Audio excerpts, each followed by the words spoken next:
जय जय रघुवीर समर्थ श्रीराम समर्थ.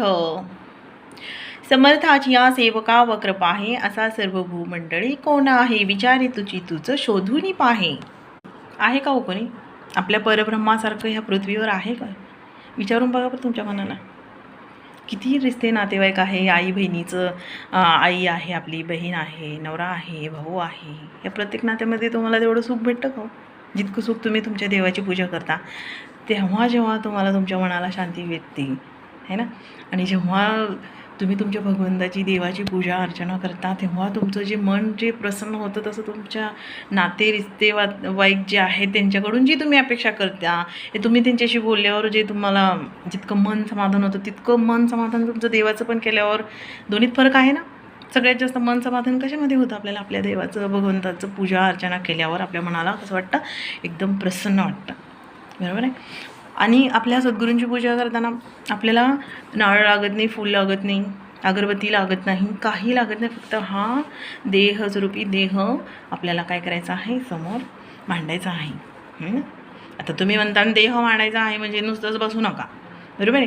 तुम्ही आता बैठकीमध्ये जाता, तुम्हाला बालभक्ती पुस्तक मिळतं, तर मुलांना तुमच्या बालभक्ती पुस्तकातले ते वाचन करून दाखवा, त्याचे अर्थ समजून सांगा. श्रवण करता ना तुम्ही बैठकीमध्ये गेल्यावर, तर तुम्हाला जेवढं जमन तेवढं, जास्त नाही तर थोडं तरी, तेव्हा त्या ग्रंथाचं काहीतरी सार्थक होईल ना. श्री सद्गुरुचरित्रातील भाग काढा. 7 भागाची उपासना होत नाही तर श्री सद्गुरुचरित्रातील 2 ओव्या वाचून काढा.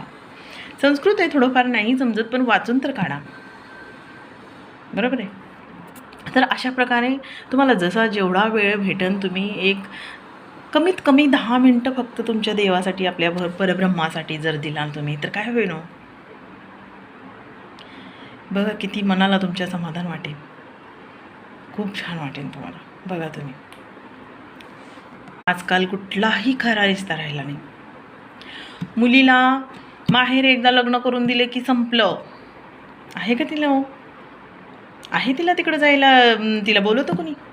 बोलवतं? नाही बोलवत. बोलवणारे बोलवतात, काही चांगले लोक आहेत है ना.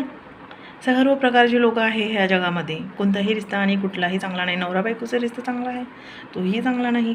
म्हणून तुम्ही काय करायचं आहे? आपल्या ह्या परब्रह्माला, आपल्या देवाला, कुठल्याही देवाची तुम्ही भक्ती करता, फक्त तुम्ही मनापासून करा. आणि बघा तुम्ही, तुम्हाला संकट आलं, दुःख आलं, तर नाही त्यांनी साथ दिली तर सांगा मला, पण तुम्हाला दम धरावं लागेल, धीर धरावं लागेल. असं नाही की लगे मी आता पूजा केली आणि लगेच मला फळ पाहिजे, असं होतं का? नाही, वेळ लागतो. फक्त विश्वास ठेवा, नंतर बघा काय होईल. विश्वास ठेवत राहा.